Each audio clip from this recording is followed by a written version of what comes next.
imbaraga. Agurukira kuzimya imiriro yose.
Mugabo wafushe neza azahumekera mu mazuru. Ntari yo yafushe. Jizifata hantu bene hano horoheje. Zireba bene harya mu mbaraga. Izifata mwifite.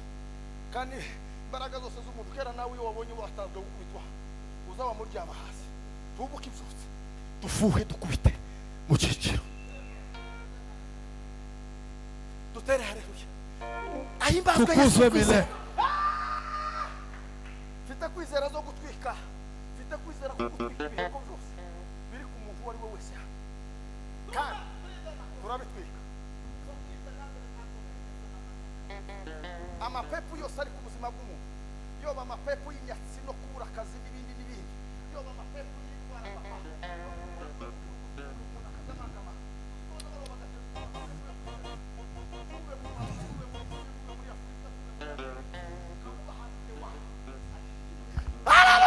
Hallelujah.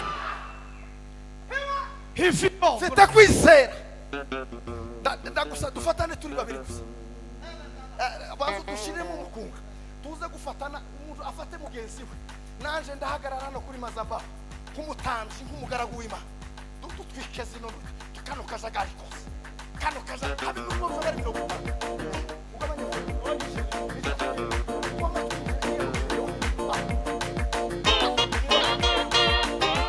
iyo mirya nakumwe uri y'abakora. Iyo mirya ni y'abakora.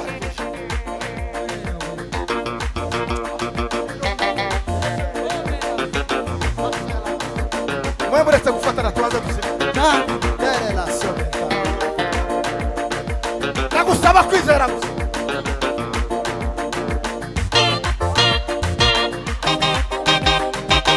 Abagariya tiwe.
Dufatane babiri babiri.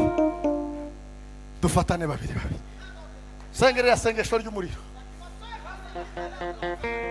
Kuko turagendera mu byanditswe. Mana yagiye itwika ahantu henshi. Bitewe n'ibibazo by'abantu. Sodoma ni Gomora yaratwise. Karumera umuriro waramanutse. Turagendera mu byanditswe. Ibidusumbuwa byose. Ibitubuza amahoro byose. Duhagarare mu ijambo ry'Imana. Mama duhagarare mu ijambo ry'Imana. Ntacyo bitwaye. Mureka abanzi bakomeze bigaragaze. Ni mureka abanzi bavuke. Mureka